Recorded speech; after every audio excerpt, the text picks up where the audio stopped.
Why live chat currently unavailable? I don't like that one bit. Why is live chat currently unavailable?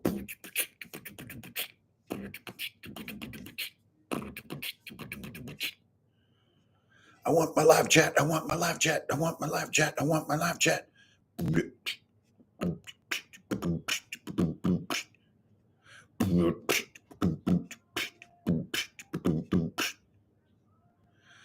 my live chat. I want my live chat.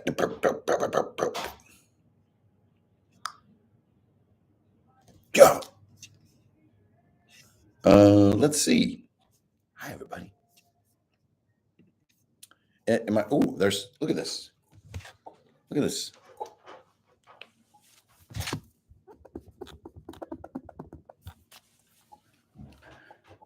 Is that better?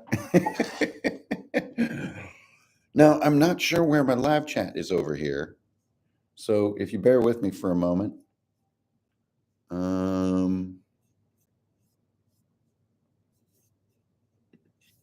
Well, discard change. Yeah, sure. There's nothing there.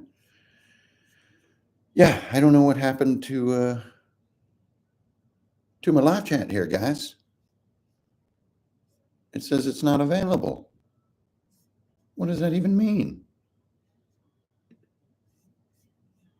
Let's see if we can figure it out.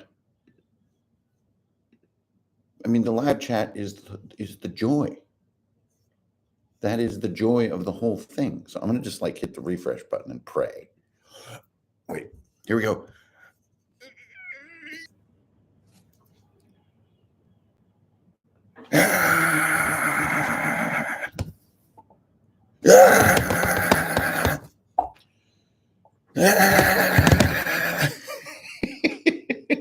Everybody, how's it going? I think I actually did it. I think I succeeded where all others failed. Now, if you'll excuse me for a moment, I've got to clean my spectacles. Hey, everybody, it's your old buddy Ingrid Bernal. Thanks for sitting through the shenanigans there with the technical begarnicling. Good to have you back. Happy Saturday. Is it? I think it's Saturday morning right now. 11 o'clock. The shop is just opening up. We got 40K today at 2 o'clock. So we're going to be clashing our combat patrols today, as we do on Saturday afternoons. Good to have you all. Thanks for tuning in. Welcome. I'm Ingrid Bernal, Hankard Fernail here, your old buddy. That's me, Brandish Gilhelm. Still here, still alive, despite the exaggerated rumors of my demise. I'm in the octagon. I'm chilling. Getting the day started. A little pooped out. I just moved, and still just, just the same neighborhood in Philly, basically. But even if you move 10 feet to a different apartment or different house, it's a lot, y'all. It's weird. So I'm a little pooped out from that. I can't lie. But that did not stop me from bringing the heat on Thursday night. And that's what we're going to be talking about today. So thank you all for coming and saying hi. Thanks a lot. I know I do this basically every single month, but I don't care. Thanks a lot to my patrons.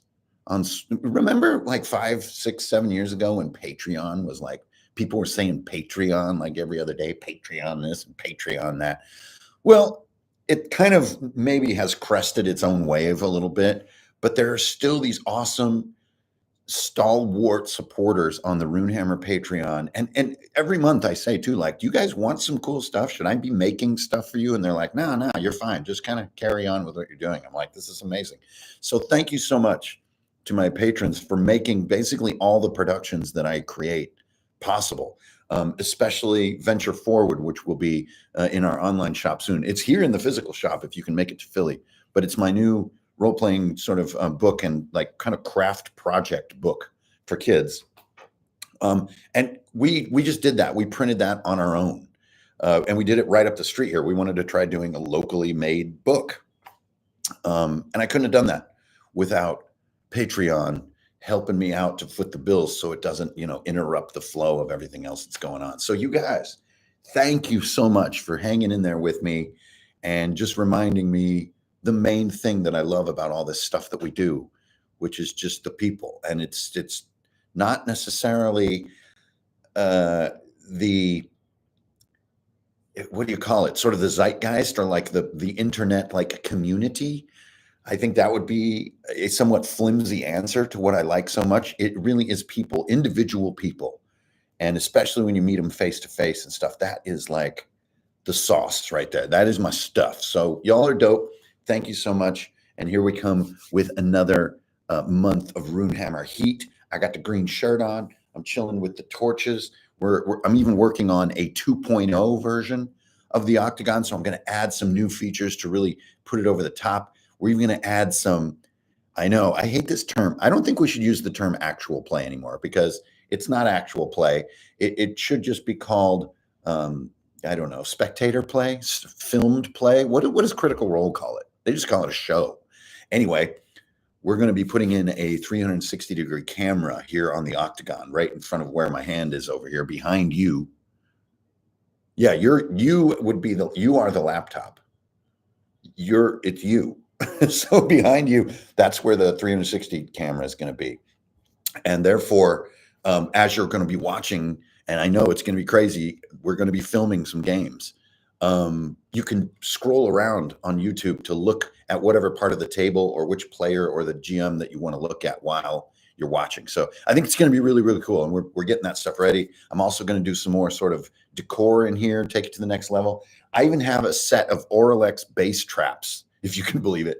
So I've got 4 big Auralex bass traps that I'm going to be installing up in the corners of this ceiling and wall setup so that we get an even more sound absorbent room going. So all those things are in the works. And that's where I'm broadcasting to you today, transmitting to you today from that very space. And at this point, the space has seen easily over 100 games. I've probably run over 60 games in here by now. So that's pretty crazy. But it really is a cheat code for getting to reclaiming this hobby from the age of the internet. And it, because it's a deprivation chamber. It abolishes distraction. It is a forced focus environment. And in the beginning, when we built Runehammer, part of what I thought was going to be so cool about this space was the sort of immersion, right? Everybody kind of, that term gets thrown around a lot, but I really don't think that's it. I don't think it's about immersion. I think it's just about, you know who put it perfectly? My man, J. Scott Garibay. You may see him doing posts online now and again. He's like a hobby poster and a friend of the shop and a friend of mine, I dare say. And he recently played his first game in the octagon. And he came out and he compared it to like a movie theater where nobody's kind of there, where you're kind of by yourself. And he called it a temple to attention.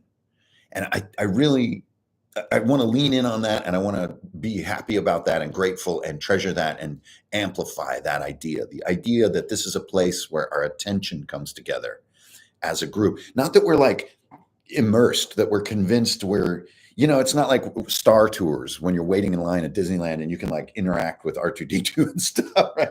It's not like a myth that you're in or an imaginary space. It's that you're here to focus and pay attention to whatever's unfolding, and it's usually each other. So anyway, that was just a big side shoot about the octagon, which I love so much. It looks like Stochastic is jumping ahead a little bit to the end of the stream, but let's just go for it, and then I'll get into what I wanted to talk about today. A few streams ago, you mentioned something about I need bifocals. Can you believe that? I'm 51 years old, and I finally have to buckle and get freaking bifocals. Good grief! All right. Something about the reading and interpretation of RPG books. Do you recall this? Can you elaborate on it?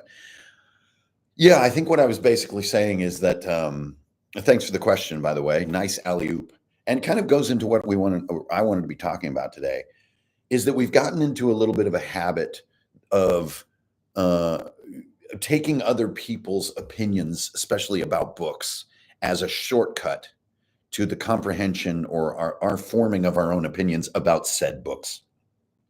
And I think it's really robbing something from us. Now, believe me, I look at YouTube as much or more of any of you out there for book reviews and like Is this going to be cool? What's the, I'm not saying like, this needs to be cold turkeyed or something, but I do think we're in a little bit of a habit with the discomfort of just getting a new book, an RPG in this case, since that's what a lot of us read a lot of. Just getting it and having that opening discomfort, those first moments. Oof, those first moments where you're really kind of not getting it. And you don't have like an internet sort of, backup or a preformed opinion. And you're just sort of coming in raw dogging a new RPG and being like, well, wait a minute, how do I do armor? And you're flipping around going like, I can't find the armor section. And you go to the index and you're like, why isn't the word armor in the index? This is so weird. So the first thing you write down in your journal is like, can't find armor in index, right? And then you're like, oh, wait, it's because it uses the word defense. Okay, cool. Well, oh, interesting. All right. And anyways, this process, I think that we're being robbed a little bit of this process. The shortcut of using the internet to learn and assimilate and form opinions quickly is great. It's very useful.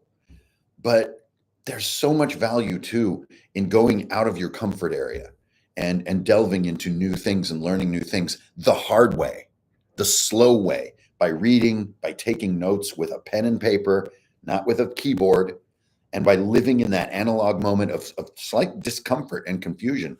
And I got to extend this to a little bit more of an editorial comment here. I think this is one of the things that's really holding back the sort of so-called OSR or vintage D&D movement, is by constantly heralding something that happened decades ago, which was super cool, by the way. Don't ever get me wrong about this. I carry and stock vintage D&D in my shop. I play vintage D&D. I love vintage D&D. I was there and played it in its day. Don't get me wrong.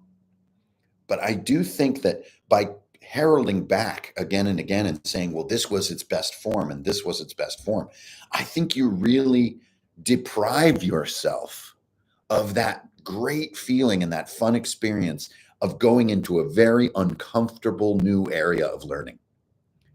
And there can be this reaction of like, oh, what is this hot garbage? This isn't like vintage D&D. Blah.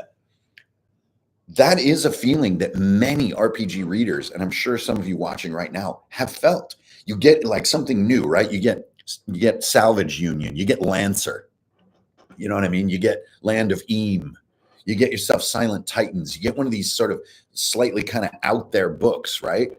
And you're leaning into it and you're going, wait a minute, what? And there's a moment where your first reaction is like, this is so clunky. This is built so wrong. This isn't anything like D&D. What the But then if you just stick with it, do the homework, do the push-ups, learn the hard way and the slow way, let it wash over you. Don't form your opinion. So often are we seeing YouTubers and like influencers, like sort of skimming a book or spending maybe a week with a book or an hour or whatever, and then needing to film an opinion about it. We don't need to do that. You're depriving yourself of that slow, potent learning experience that's going to expand your mind. And I don't know about y'all, but this hobby stays alive and stays fascinating when you are going through some discomfort with learning new stuff and expanding. So that was a whole big sort of answer to Stochastic's question there. Yeah, and Tater has it exactly right. Like going out and sort of buying music. It doesn't, we don't have to be talking about all this stuff like it's in the past. You can live a more authentic and more analog kind of life right now. You can't blame the world. We can live with pens and papers and reading our own books in our own pace and forming our opinions slowly over time. We can't blame the fact that the internet is there, that now we can't live like the vintage D&D era, that somehow we're less, that we're smoked by them. Believe me, anyone who's out there who lived through the 80s and 90s of role playing, it was cool, but we still have access to all of it and so much more. To think that we're depraved in some way in the present, besides the obvious challenges of world events, which, by the way, were also challenging. For some reason, the world keeps forgetting or something, or at least in the headline kind of aspect. Like making the past rosy. There were scary, terrifying, traumatic world events always. It's not new. So again, I know this is a big answer to this question, but about like living in an authentic and researched way and an analog way, you can't blame it on when you live. You can be that way, but you do need to block some stuff out a little bit, or at least compartmentalize it. And that's always been true. So anyway, thanks for the question. A super cool alley-oop, and definitely leads right into what I wanted to talk about today. I've got 45 minutes left, so I'm going to hit you hard and fast. Thursday night was the opening session of a new playtest run that I and two other groups out in other parts of the US are doing for all of July and maybe a little bit into August, depending on how everything goes. It's about a total of 11 sessions between, and I'm estimating here, Andrew could call me, can give me if I'm off, but it would be 4, 9 plus 6, it'd be 15 total players for about 5 weeks are going to be playtesting my newest release, which is if you take a look at my YouTube page, I posted a post about it a couple days ago. It is Hard Suit Primal. So those of you who are ICRPG fans know about my book, Hard Suit. All through 2025, I've been getting requests to do a sequel to Hard Suit. I don't know why. Hard Suit is definitely not like one of my biggest sellers or anything, but something about Hard Suit captured a certain audience in a way that just never let go. And they're emailing me directly or hollering at me on social or whatever and saying, yo, make a sequel to Hard Suit. So I decided not only to hear them, but also to follow my nose. I got a really funny comment on this post that said, I love it when Hank just does whatever he wants. It makes me sound pretty spoiled, honestly, but it is kind of what I'm doing. So I'm not only making the sequel to Hard Suit, but I'm also following my nose. And that means right now, I am in the process of learning and being enthusiastic about Daggerheart.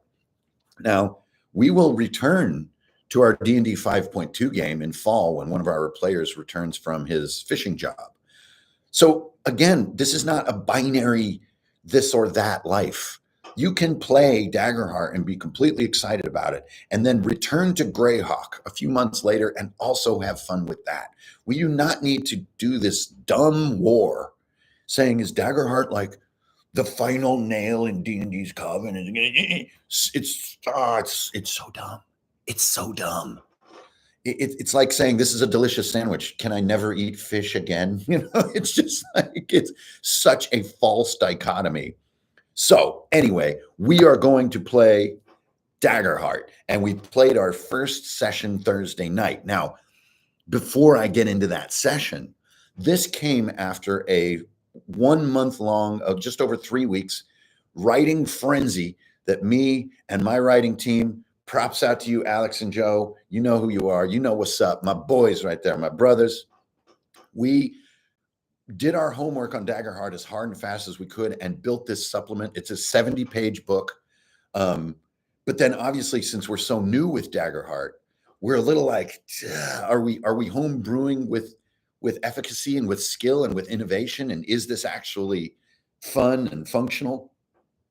So with a system that I know really well, like ICRPG, I barely need to play test anything. I know exactly where the sweet spot is. But here, we got to be honest and we got to be authentic. So that's why we're doing this 3-group, 5-week-long play test on Hard Suit Primal, which includes, I would call it sort of 3 adventures. They're kind of three adventures in one little thing, which I don't want to tell you what it is, and we want all the groups to play the same adventures, build from the new classes and subclasses and ancestries, and embrace all this stuff. So that's what we are embarking upon. And me and my group were the first to go. It was Thursday night. We put in a 5-hour session, and we created characters from absolute zero. By the way, nobody in my group has really read Daggerheart, none of them knew anything about Hard Suit Primal. So I had to print up PDFs of the player's guide, Hard Suit Primal, which is the first like 28 pages, make one of those for each one. We have all our own cards for this supplement. So I had to print and cut all of our own cards that we did because, Daggerheart has a card-focused mindset. Get those. Those are part of character creation. Get everyone at the table, warm them up on some of the rolling concepts. And then most importantly, Daggerheart itself is not what's important here. What is important is seeing how this group of players responds and what characters they wanted to build. Where are you in Hardsuit Primal? It's 3,000 years before Hardsuit, the book that I've already released years back in 2022, I believe. Here's what it's like. The touchstones, or like the key concepts here are Savage Sword of Conan, Tarzan, Zoids, Horizon Zero Dawn, right? Some of these this is the milieu in which we're going to be playing. The Land of the Lost is a huge inspiration. Can't wait to see Jurassic Park, by the way. So where do you fit into this? And then they start opening up their packets and they're like, ooh, I kind of want to be this guy. So we got our characters built and played through the first encounter, which is a bit of an anomaly encounter, and then played through half of the main adventure that comes in the book. And I don't want to spoil all of it and, tell you all of the events, but I know that we're going to finish the written content that's inside the book in about 1.5 more sessions, because we do get through quite a bit because we're such a pretty well-oiled group that we can move through stuff with efficacy without getting bogged into like one really big, long combat, which definitely can happen. And I love it when it happens. I don't think long, time-consuming combat is bad. I don't know why there's a weird movement online to say like combat should be like over super quickly. And I shouldn't have to prep for a session and all this stuff. I'm just like, well, then what's the hobby? The whole hobby is like spending forever prepping a session. It's like getting into a huge, complicated, difficult, dangerous combat that can last an entire session. Hell yeah, man. Hell yeah. That stuff's cool. Anyway, so we moved through this stuff. We had some amazing mind benders. We went up against a pterosaur, which is basically like a semi-synthetic sort of giant T-Rex with mechanical aspects to it, on this big bridge. And then we also did this encounter with this, it's sort of like a half mechanical sort of centipede thing that has like a fire engine inside of it. Not like a fire engine, like a fire truck. Like its heart is like flame, and absolutely awesome. So what is this all cap stuff? Oh, it's Vorpal doing the sarcasm stuff. Okay, cool. So anyway, great encounters and absolute opposites of each other. The opening encounter, NPCs are being killed. So many of them. It was so bad. And the players weren't even sure that this was a tenable encounter and we're getting ready to flee and stuff like that. But some really, really tasty events happened, basically using a push. One of the deadliest things in all video games or role-playing is a cliff edge or a drop-off, right? And it's deadly both to players as well as monsters. And one of the best and most satisfying video game or tabletop kills of all time is shoving something off of a cliff edge or off of a bridge or whatever. And so in that case, this happened. It was absolutely legendary and super surprising and gave such a fun and great twist as we opened it up. We came out of that with this idea of like, and here's again why you don't need to be making hot takes, where my players are kind of looking like, oh no, like this is the most difficult, brutal game imaginable. Like that monster was ridiculously beyond our power level. But that's just how the opening of Hardsuit Primal is done. That is not Daggerheart speaking. So we come into this next encounter at this sort of teacher stone. By the way, if those of you who are really deep heads on Runehammer know that a teacher stone exists in some of my other work, and Hardsuit Primal, of all the things that I've written, is key to stitching together many of the worlds that are found in the Runeverse. So if that's the kind of thing you're into, you're definitely going to want to get this one.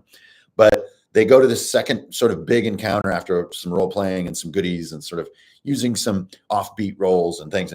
And this monster they go up against in this sort of second half of the session is called a roller. And this is where the tables turn.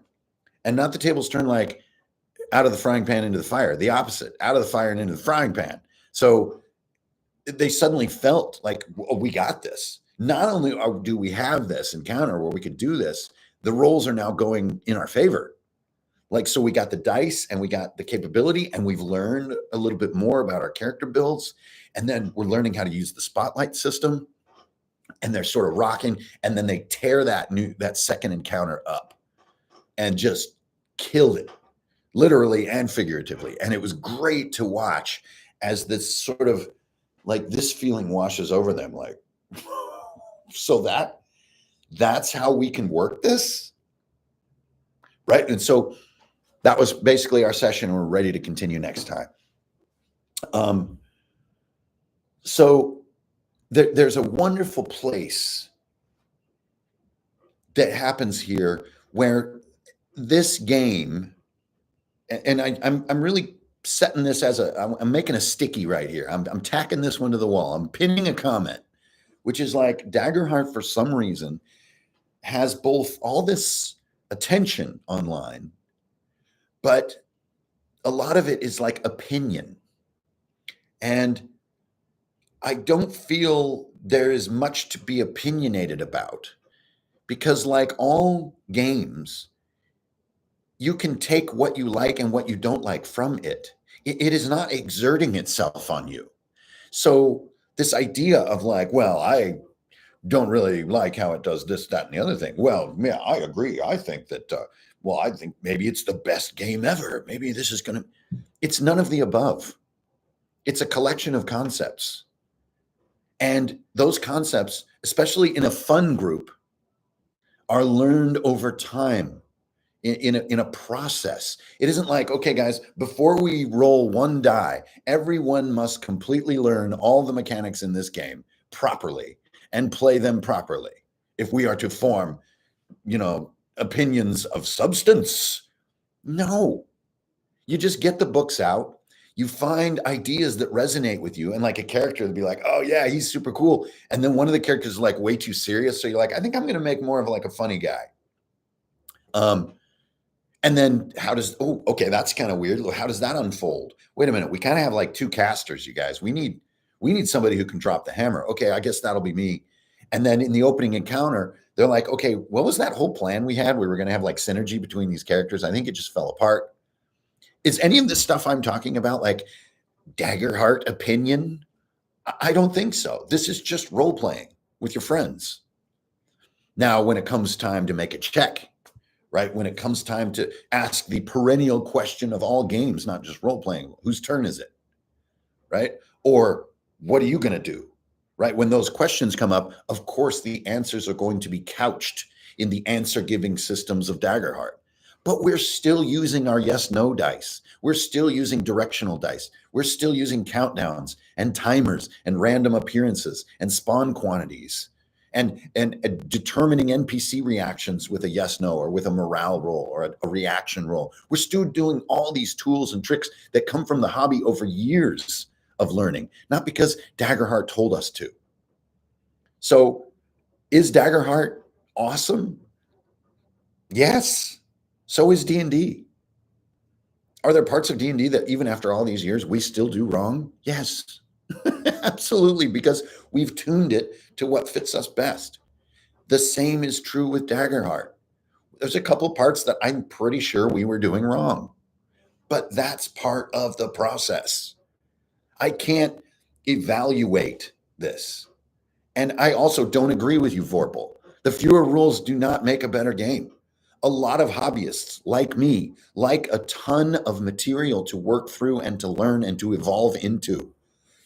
Like I frankly am super weary of rules light. Now, is rules light great in certain moments and certain cases and certain types of players? Yes, but I'm kind of weary of it. I want something to chew on. I want depth. I want complexity.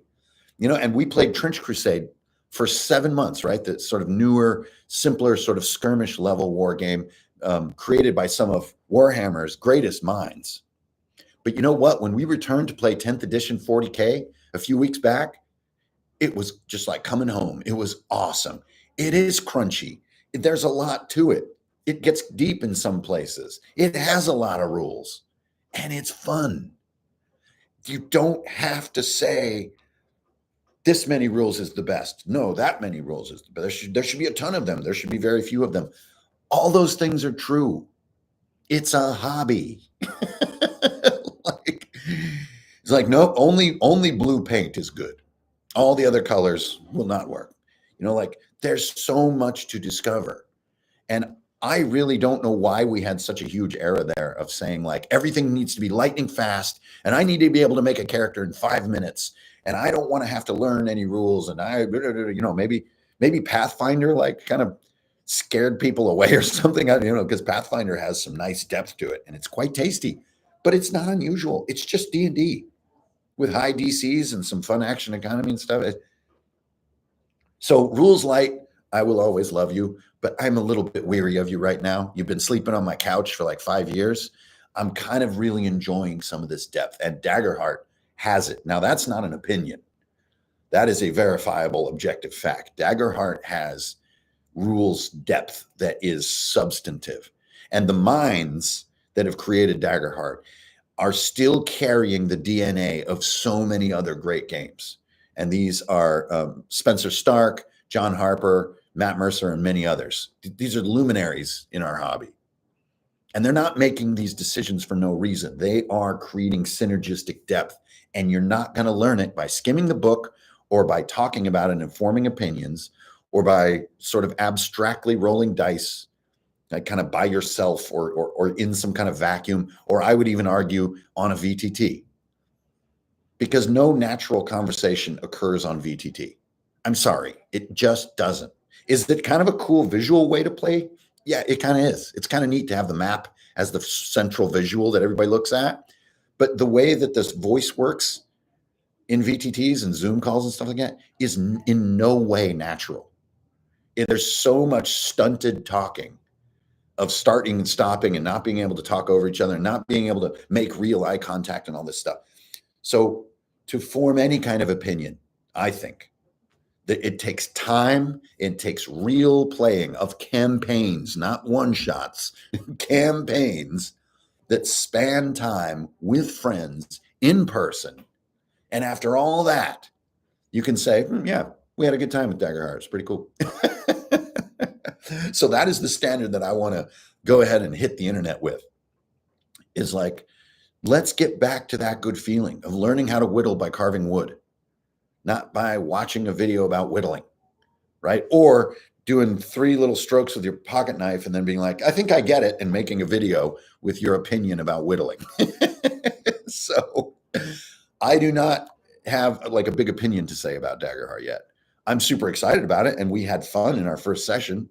We shoved a T-Rex off of a giant log bridge. We battled a mechanical centipede monster that, by the way, we had a character drop. Opening session, second encounter, character dropped, almost died.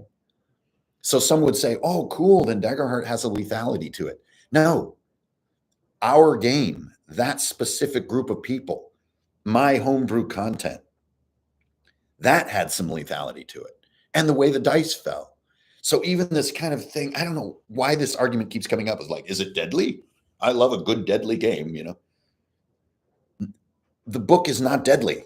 It's not exerting itself on you. Your table and your dice, a little bit of luck, a little bit of mood, a little bit of collaborative storytelling. Another one that follows this is kind of like Daggerheart's a very narrative forward game, right? Every time I hear that, I'm just like, what? I mean, every single game we play is like narrative forward. Like you could even be playing like strict Shadow Dark where you're doing like a tunnel crawl. To me, that's still, with a certain group, could be totally narrative forward. And with another group, it plays like Chutes and Ladders. They're both fine. Shadow Dark itself does not exert its style on you. You make the style. Okay, so anyway, I just wanted to recap with you guys. We've got our first 5 hours on Daggerheart as of Thursday night. Had a great time. Big fan. I do think that the spotlight system is the system of everything going on in Daggerheart, is the system most worth looking at as a hobbyist and as a GM who's always, seeking to Trojan horse various mechanics from one game into another.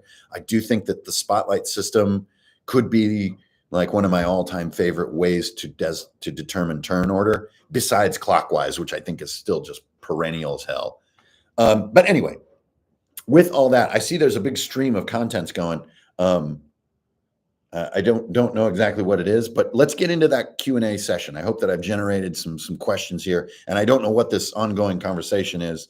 I hope it's not, well, actually, whatever. But yeah, put question before your question. Let's get into what do you guys think about that whole stream of consciousness there, and hit me up. What's on your mind? What is this big long? I've seen the comments scrolling by. What's going on here? How can I jump into this mosh pit? Can I please get a TTRPG book that's got uranium.ink in the or uranium ink in the cover? I don't know what that means. Give me any reason to even look. I don't know what mood you're in, Vorpal Bite, but whatever. If your book doesn't cut you, is it worth? Oh, this is all just nonsense. Oh, wouldn't the deal be the game? The ideal. Okay, I don't know. The word ideal already starts to spin me out. Here we go. If we already asked a question, should we? Yeah, if I didn't see it, please do. I don't see a lot of what scrolls by here. Do you think Daggerheart changes the loop of how you play a TTRPG? Absolutely not. No, not at all. It is such familiar territory, such familiar territory. And if you've delved into anything like Blades in the Dark, Burning Wheel, Powered by the Apocalypse, or Dungeon World, geez, the list goes on and on. But anything that isn't just sort of mainline D&D, and you've experienced the learning curve, part of the learning curve is the familiar loop. The familiar loop is the place from which you begin to learn the odd variations. And it has both. It has a familiar loop, and it has, oh, that was kind of crazy. Whoa.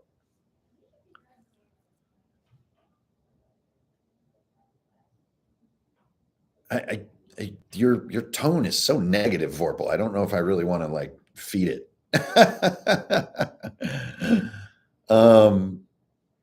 It's no different from other unknown 1,000 RPGs. That's just so cynical. What makes more special?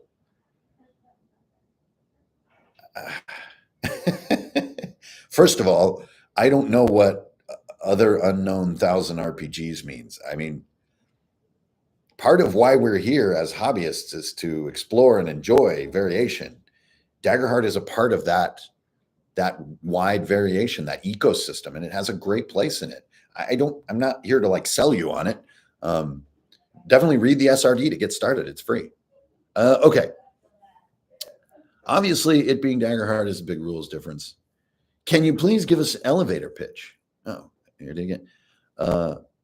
Compared to Hardsuit. Oh, okay, that's great. Yeah, Primal is 3,000 years before the events of Hardsuit on the artificial planet called Atria, and it contains a lot of secrets that are going to be revealed about, especially its link to my warp shell world. But some of the secrets are not included there because I was following the concept of a Daggerheart campaign frame, which is not to answer all the questions and show all the secrets. Keep the map simple and let each person's campaign or group's campaign uncover some of these secrets for themselves. But yeah, that's where it sits in the timeline. But it also, I think it just acts as connective tissue, especially like in the foreword. I kind of talk about how the connective tissue pivots on the world of Atria in Hardsuit Primal. So I'm sure fans of my work are going to see that and know exactly what all these little footnotes are going to be about. With Hardsuit Primal, well, I have 3D printed minis. What about a painting company? You know, we did do that a ways back. I got to say that the 3D printing community, and especially like sort of market, is insanely small. It's really not worth how much labor it takes to make miniatures. I also think, for good reason, you've got some big, heavy-hitting brands in miniatures, and people rely on them and trust them and love them for good reason. And it's proving all but impenetrable to someone at my scale. So I don't have a ton of momentum or interest in putting lots of labor into sculpting my own miniatures. I've definitely done a lot of sculpting over my course of my career, but frankly, I get so much more in-depth and substantive feedback and enthusiasm from readers and fans by creating published material than I do sort of like toy material. So, and that's okay. But sadly, we will stick with that first sort of hard suit kit and then just use your bit box to kit bash your new hard suits. You can still get those original hard suit STLs on Drive-Thru RPG. So I'm having a new set printed right now for me, and I'm going to kit bash those into primal hard suits. So, you know, all that good stuff. On we go, right? What's your take on the cards in Daggerheart? I think they're great. Really, all they are is a tool to help you write less. So vintage D&D players know that you're writing a lot of stuff. You're writing how a skill works, how a weapon works. You're writing a talent down. You're writing a trait or a feat, right? You write that stuff. All the cards is that where you don't have to write it. You just have it. There's no difference. The idea that cards are sort of something here is kind of just hyperbole. They are nice. Don't get me wrong. Like the art's cool, especially with the limited edition set. There's a gold edging that's really nice. And like just being able to, I mean, we've been using spell cards in D&D for decades, and this is just no different. It's just a fun and chill way to write less things down and also to kind of stare at your character build and look for ideas as you play and stuff. So I don't think they're existential, but they're quite nice.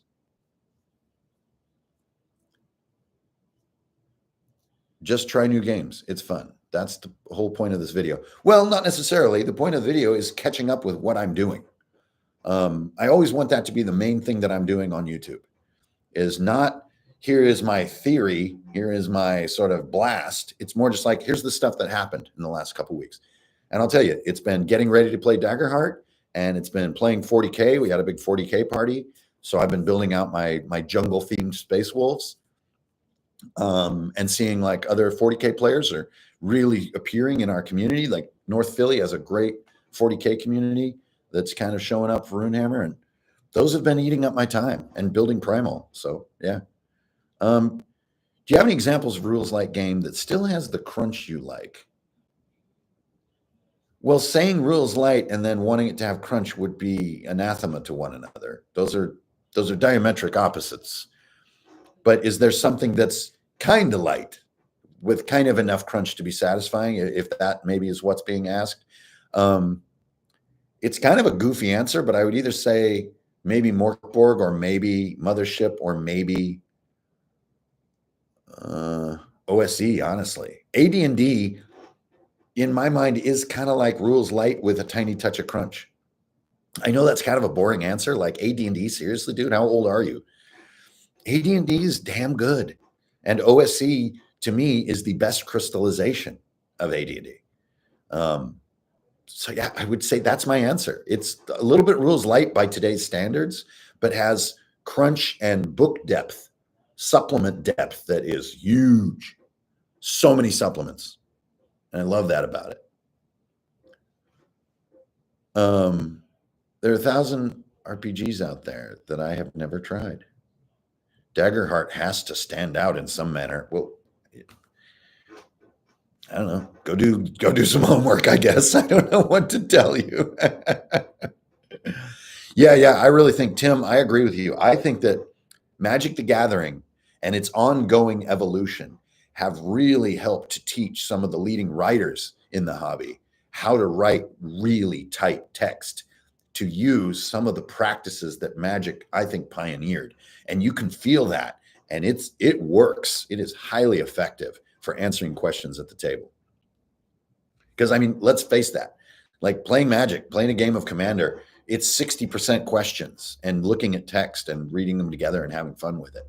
And that quality and tightness of a writing on a card is, when it's on point, it's so on point. What's the thing you think is the coolest about Daggerheart so far? I would say, to reiterate what I mentioned earlier, it is the Spotlight Initiative system. I don't know why it isn't talked about more online. Maybe not enough time was spent with Daggerheart before the videos were put out, but it is portable into any game. So is Hope and Fear, by the way. I know that the headline item you're probably seeing about Daggerheart is about Hope and Fear. You can easily use Hope and Fear in any D20 game. Anytime a player rolls a 5 or less, it's a fear. Anytime they roll above a 15 on a D20, they gain a hope and the narrative results that go with it. It's so simple. Or you can even roll 2d20s and keep the better one. And there's a million ways to take what's cool and fun about Daggerheart and just stick it in your game, like I would imagine everyone watching this stream has done for years. We read, we research, we keep what we like, we put it into the group that we're playing every week so that our friends can get a little bit cooler this or a little bit cooler that. And I think that spotlight way of thinking can go into absolutely any table and enhance it a little bit. Yeah. I love the flaming torch. Is it true that you open your shop due to having free creative hand, or is it your home? I'm not sure what you mean, but I've always had a completely free creative hand as someone who is completely self-published and relies on no services whatsoever, besides those of our own making. So when services either go bankrupt or change their rules or stuff like we do see sometimes, I'm not vulnerable to any of that stuff. So my creative hand has always been absolutely there. The thing that truly started the building of this shop was just because my group, who plays every week together, needed a place that was really like our place. It wasn't a bar. It wasn't someone's kitchen. We really wanted some place that was distraction free and that was ours, just for D&D. Yeah, so that's what truly began it. And then the more we dreamed about it, the crazier and crazier the idea got, until we're getting these torches that were made in the Ukraine for us. Castles and Crusades, and what do you think? I have not played it. I've seen, there's a good bit of talk about it, and I know it's like a bit of a heraldry to old school D&D, but with some twists and stuff. So I know the bullet points on it. Just haven't got there yet, and haven't really had a lot of community interest in it. So I haven't just found myself steering that direction. I'm not going to answer what is Daggerheart's gimmick. I think even the word gimmick is such a negative word. I know you're busy, but have you considered getting back into campaign diaries? They had great insights about how you built your something. If you mean by diaries, you mean like full session recaps. Thanks for the question, by the way. To be honest, not in the foreseeable future. I'm not sure how to put this in a really pleasant way, but the life of lots of YouTube videos, it definitely had a huge role in how I built my awesome readership.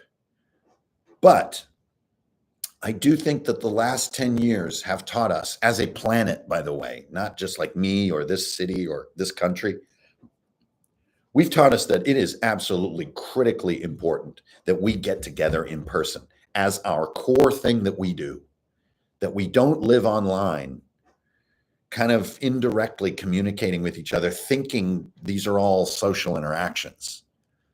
Nothing is a substitute for being in person and interacting with people, sharing air, sharing a community, investing in your local social network and being there. There's no substitute for it. And not only there's no substitute, it's the most important part of human living. And so my time and my efforts are dedicated to that. And I still like jumping on here to catch up with the community that in many cases, this is the only place I get to sort of interact with. But every other hour in the week is dedicated to my local space. And that's not even a city. It's a portion of a city.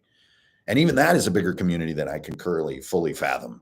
So I really, really think that being in person together is there's no way to overstate how important it is. And if you really want to reinforce this view, go watch the film Join or Die on Netflix. Now, it's a little bit of a bit of a negative title, but this movie is in no way negative. It's a documentary, absolutely brilliant documentary about why it's so important and the proof in the data that it's so important that we get together in person, that we play at a table, that we join leagues and join clubs and see each other in person. And the internet cannot tear us apart. So there's my big answer to that. Hey, Tater, what's up, my man? If you were allowed only one condiment in your fridge for the rest of your life, which single one would you choose? Dude, that's rough. That's rough. It'd either be aardvark sauce or like Helms, Hems, what is it? Hemlin's mayonnaise. What's that? It's one of those two. Either aardvark sauce or Hellman's mayonnaise. Tough though, tough question. Vorpal, for the last time, there's plenty of online information to learn about Daggerheart. I invite you to delve into that information.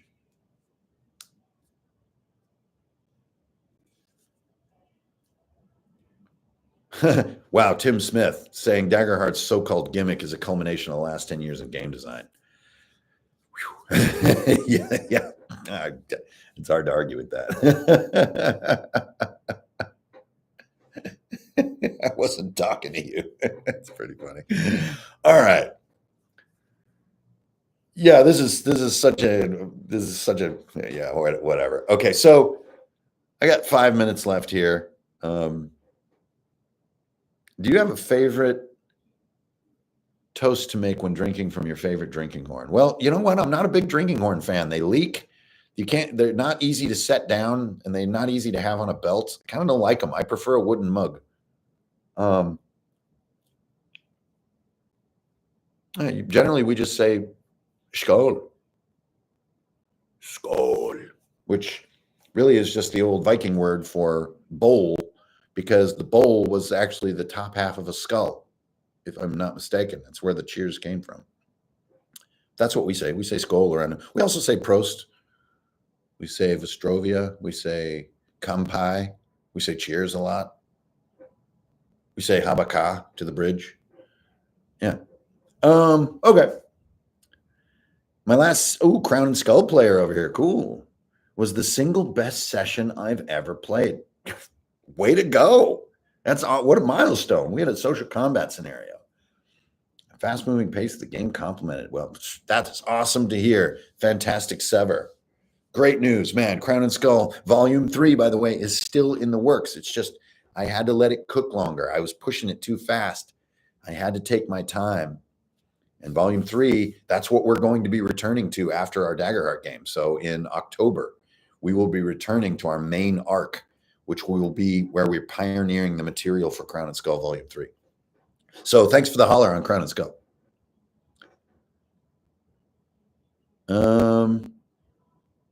Yeah, what's up? Tim, hey, when you say you're digging Daggerheart's spotlight system, do you mean the natural moving of the optional rule where you use tokens to act? First of all, I don't know what that is. I'm not deep enough to know what that is. I just mean the way that turns are interchanged based on player roles. So whenever they either fail a roll or roll with fear, they hand the spotlight back to the GM. I think that is an absolutely spectacular way to constantly keep the initiative mixed and to occasionally give players a run, which is really cool. So if your turn sequence is in a fixed sense and is not dynamic, they can't get a run, right? They'll get their kind of thing, and then it's me, and then they'll get that. A run never occurs. But with some luck in Daggerheart, players can get like a run of the table, and it is great to watch. Super fun. Or they can get the opposite where they keep handing me the game back. And that's also crazy fun because it's wildly out of their control and it gets super dangerous. And that's a dynamic aspect rather than a fixed aspect. And I think it's brilliant for any game. And the folks out there who are on the internet who are like grumpy with Daggerheart or something because of some kind of weird hang up with the fact that like amputees are shown in the book, or like the pronouns are mentioned or something, that you're like bringing this weird political grumpiness to Daggerheart, you're missing out on some of these really tasty mechanical bits. Arguably, you can get them out of the SRD too. So there's no like paywall. So don't miss out because of some weird hangups that maybe are appealing for certain readers that aren't to you. Like there's such beautiful little nuggets in here. And that whole conversation, that's a whole hour-long discussion, by the way. And as an amputee myself, I loved seeing the amputee stuff in Daggerheart. And I know for some people, they get all bent out of shape about it, but I appreciated it. I loved the 2-page write-up they did in the book about like representing so-called disability in role-playing and how it is important to some people. And if you don't like it, don't worry about it. This is not here for you. Anyway, that is a huge other thing.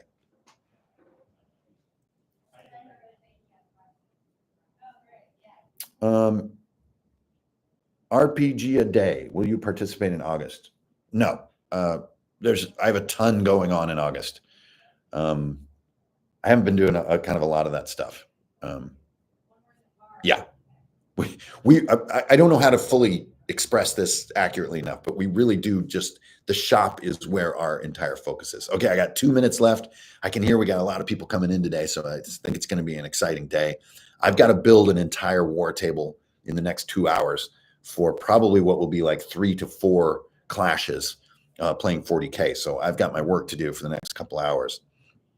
But if we have maybe time for one more or so here. What was one thing the creation of Crown and Skull that set your mind on fire when you thought about it? The attrition system. Partially, also partially just like roll under. We were having, remember everything that I publish, we're generally playing it or just finished play it as our way of delving into it. So we had been doing these things and had been loving them. We'd been rolling under for so long that we were just loving it. And I wanted to like say more about it. The other thing that really set me on fire was rereading first edition Fantasy Hero from 1985. That was one of the first games that I played when I sort of moved from sci-fi into fantasy. And it just was like, yes, there's that vintage vibe that doesn't necessarily age perfectly, but there's something tasty there.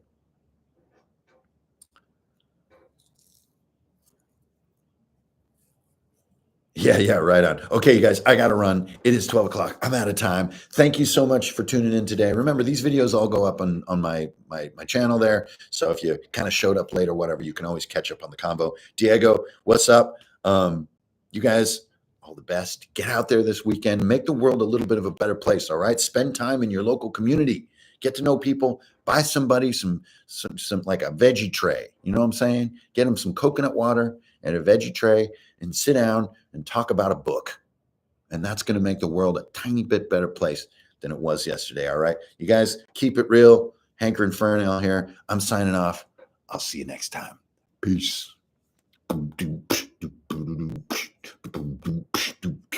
Yeah.